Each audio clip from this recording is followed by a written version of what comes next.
It was a somber November day in 2001. James Smith stood where the Twin Towers had been at Ground Zero.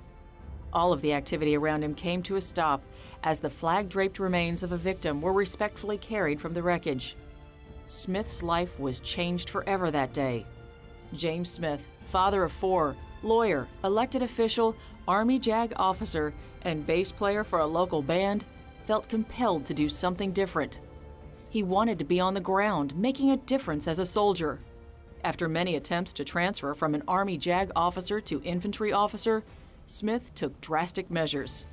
At 37, he resigned his commission as captain, re-enlisted as a new recruit, and went off to boot camp at Fort Jackson. During basic, Smith's leadership skills drew attention and honors. His age drew some unwanted attention. However, a local news story about Smith, seen by his drill instructor, drew the most.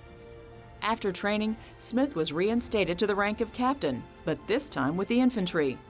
His orders were to Afghanistan as commander of the PMT Team Viper in the Zabul and Kandahar provinces, from the Pakistan border to the Arghandab River Valley.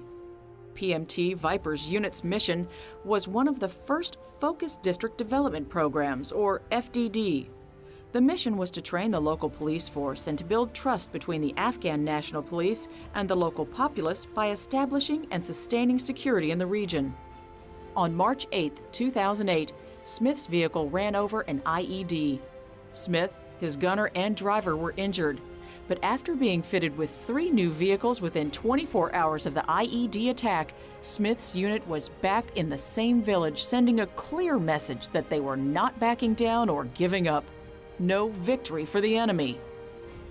At home, Smith practices law, represents District 72 in the House, and has been instrumental in writing and sponsoring groundbreaking South Carolina Veterans Court legislation.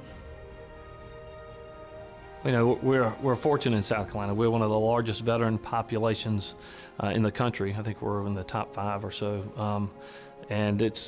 South Carolinians are devoutly patriotic. They care deeply about those that have served, and they show it regularly, and they have. And I think we're very fortunate as be among the veteran population to live in this state because we are so veteran friendly. And I think we're doing those things regularly, right now.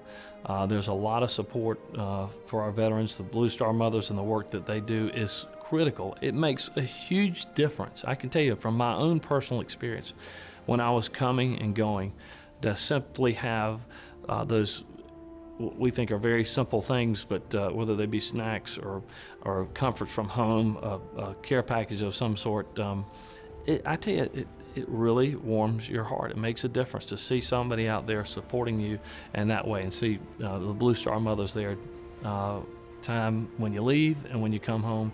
And it doesn't matter what hours. We leave at some pretty crazy times, whether it's 4 in the morning or 2 in the morning, and when you see volunteers that are there supporting you, it gives you a great deal of encouragement. And those kinds of things, they matter. They make a difference.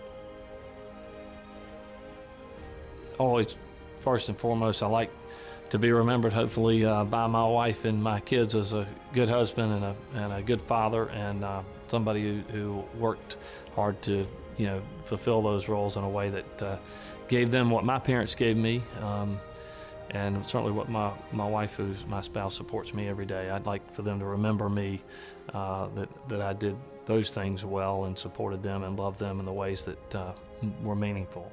I've loved what I've gotten to do, and I've been involved in some pretty, I believe, important debates. And I hope I've made lasting impacts in those areas, I have made this place, South Carolina, a little better than it was when I found it. And whether I'm remembered for that or not is really not important. I would rather not be remembered for it and had a meaningful impact than be remembered for it and have less than a meaningful. So, ultimately, I hope it all has some significance.